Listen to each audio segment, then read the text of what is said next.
and my two special guests are experts.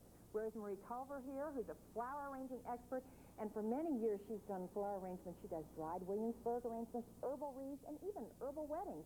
She also has an extensive herb garden. And Marge Haller here, she specializes in the culinary use of herbs in food styling. She teaches cooking classes, and she too has extensive herb gardens, particularly in the wintertime because she has greenhouses.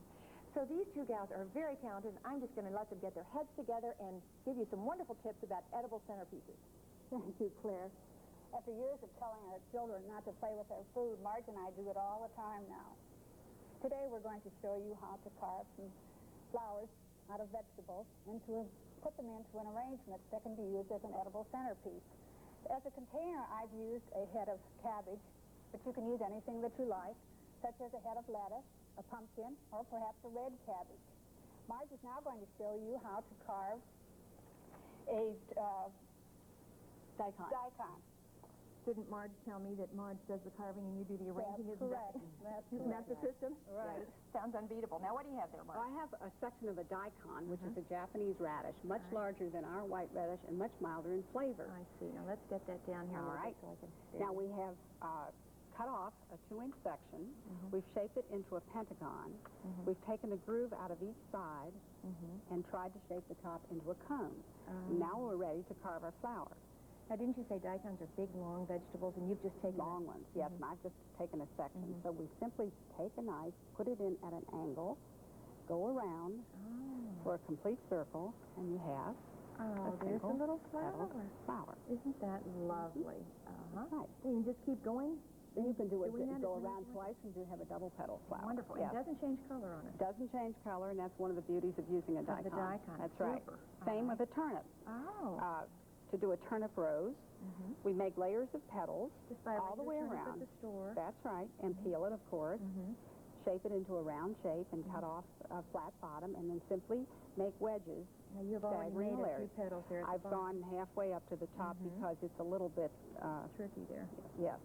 Go all the way around, and then you take the point of your knife and you cut out a section all the way around above each layer so that the petals will stand out. And you work your way up to the top and get to the top, and you have a little turnip rose. And that, as you said, that doesn't turn either. So you can do this ahead of time. That's right. That's right. It's a good idea, to plan to do this ahead of time. And put your crudités or your raw vegetables in water, in ice water, in the refrigerator. Many of them need to be iced in order to open and to bloom. And this way, as long as you change the water every day and keep it fresh, they will be just fine. Now, Marge, how far ahead of time could I do these? I would say 3 or 4 days, yes. Terrific. Oh, that's a nice tip for us. And I see you have here some other things. You have mushroom, and you have a little flower. What'd you make this out of? This is made with a daisy cookie cutter. Very simple. You simply cut a slice of a turnip or a daikon and no press carving. it down. Just No press carving. it down. Anybody can do Wonderful. it. But you have to be able to attach these flowers as well. I see. So Rose's going to tell you how.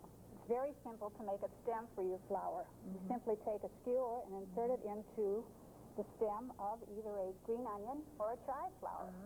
So then you can simply insert it into the head of cabbage. We also like to add perhaps some kale or parsley as fillers, and we like to use fresh herbs and flowers also. Now, here's a fresh nasturtium that we've used. Is that an edible flower? That is an edible flower. One of my favorites. I just had a feeling that's what you were going to say. That's marvelous. And then you have put some things around the base. I imagine people don't like to really take things out of that centerpiece to eat. So that's so correct. Beautiful. We have found that a lot of people do not like to be the first one to eat the centerpiece.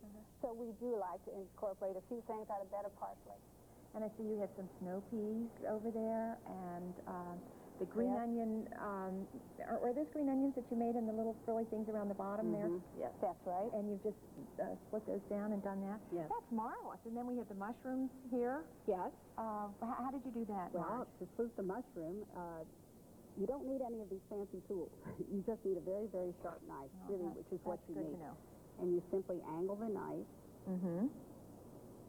about a 45-degree angle and take a wedge out all the way around. Oh, lovely. Pull these out and cut off the stem. And you have a little fluted mushroom. And if you would rather work with something simpler, you may do a little radish mushroom. Oh, isn't that cute? Just a regular little radish and just carved a little mushroom out of it.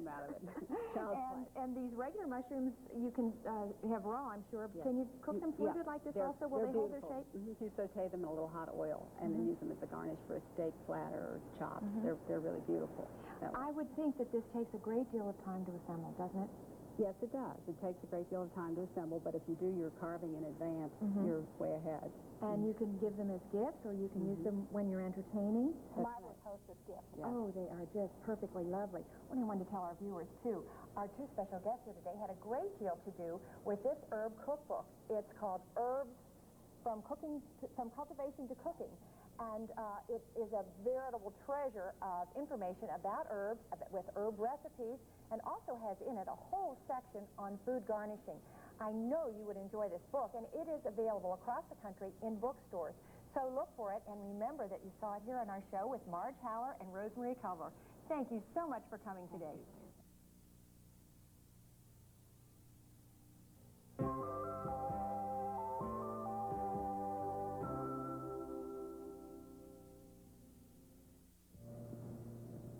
AM/FM walkabout, we're sending one just like it, free, to people who've already responded to a very special offer. And now we're going to make that same offer to you. So watch closely. Then I'll be back to help you get your free walkabout. When you read Time each week, you know more. You understand. Time flies, and you are there. Time cries and lets you care. You understand the world we share. Yes, time brings you closer to living. Time puts it in sharper view. Time brings it all right home to you. Each week, Time magazine takes you beyond the news to help you make sense of it all. And now you can get Time for almost half off the cover price. Call 1-800-621-9400 and get 27 issues of Time with all the important stories of 1984, including Time's special coverage of the upcoming presidential election. And you can have it all for just 89 cents an issue, payable in 3 easy installments of $7.97. We'll also send you this free with your paid subscription, the Time AM/FM Walkabout. It has state-of-the-art circuitry for clear reception and full, rich sound. It weighs just ounces and has padded adjustable headphones. So call now, 1-800-621-9400. There's never been a better time to get Time. Throughout your world, throughout your land, time puts it all right in your hand. Read Time and understand. Hi, I'm Judy, one of the operators here at Time Magazine. Remember, if you call now, you'll get Time at almost half off the cover price. And this exclusive Time AM/FM walkabout free. This offer ends soon, so call right now. Our operators are standing by. I had so many requests for this special recipe that I'm going to share it again with those of you who asked for it and with our new viewers who have just recently tuned in. Enjoy. Fresh vegetables are really one of the most versatile foods that we have, and marinades are great for picking up the flavor of fresh vegetables. Now, to marinate foods cleanly and simply, store food to be marinated in a Ziploc bag, and then carefully pour the marinade over the food and seal. Marinate in the refrigerator in a shallow dish, if you prefer, for about 6 to 24 hours to give the flavor of the marinade time to penetrate the vegetables. You can turn the bag once or twice during the marinating time to ensure an even good taste throughout the vegetables. And this marinade is quick and easy to mix up and easy to use. I'll give you the exact ingredients in just a minute, but I'm going to put into the blender vinegar, water, oil,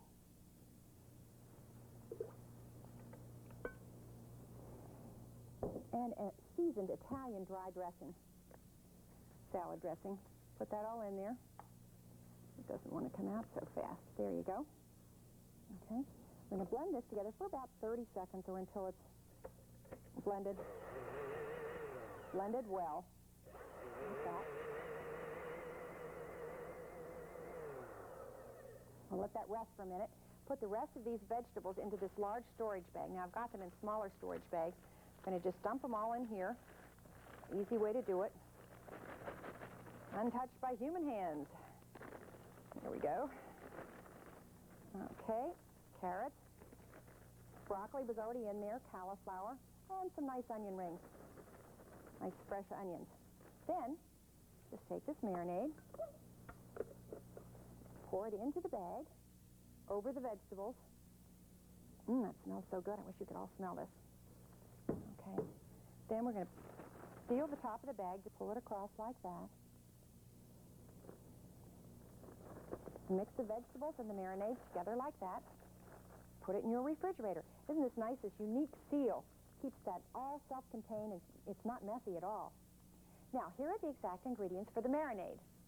1/2 of a cup of vinegar, 1/4 of a cup of water, 1 package of dry Italian salad dressing mix, and 3/4 of a cup of oil. You'll want to marinate this, as I've said before, 6 to 24 hours, turning the bag over once or twice. Now, this can be served as a vegetable side dish or as a salad.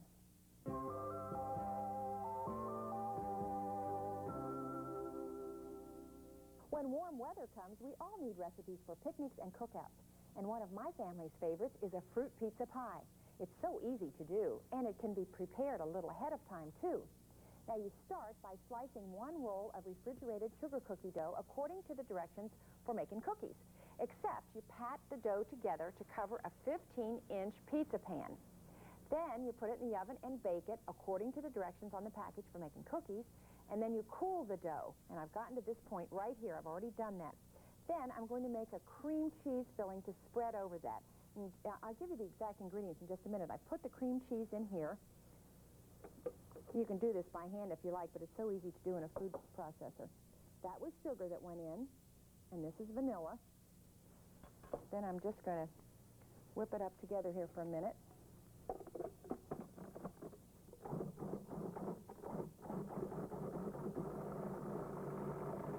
Now that makes it nice and soft and easy to spread. I'm going to take the spatula, just to give you the idea of it, to spread it starting from the middle. I'm just going to put a little patch on here so I can get through this whole thing with you. Spread it carefully, and it all over the pizza, okay? And that makes the background for what we're going to do next, which is we're going to take the fruit, any fruit really in season, but it's nice to start with strawberries, place it in the center, and then we're going to put some green seedless grapes around it. I'm going to use red seedless grapes here today also. Put these green seedless grapes around. Start the concentric circles around this way, like this, okay? And then you can go on to the next variety of seedless grape. You can use a red seedless grape. You can use kiwi fruit here, sliced, orange segments, and fresh pineapple.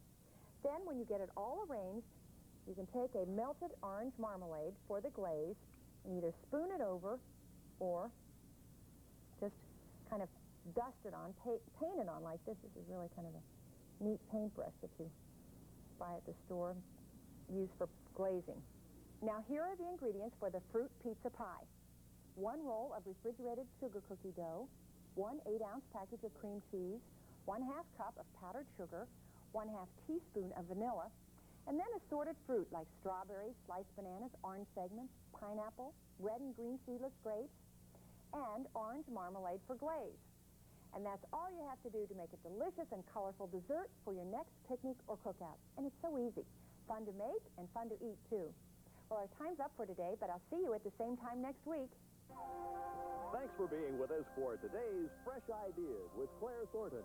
Brought to you in part by Dole Fresh Products, Sun-Kissed Growers, the California Avocado Commission, and the California Strawberry Advisory Board.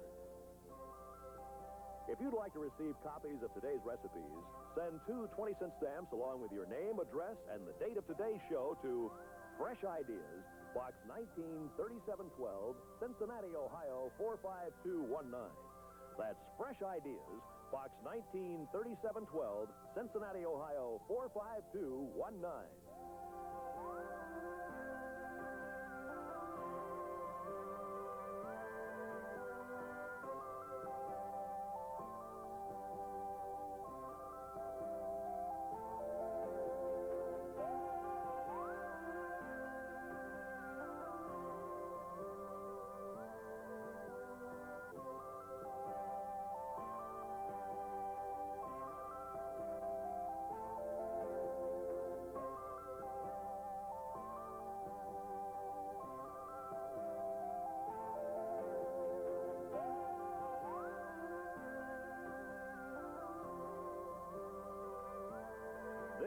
has been a Murdoch production.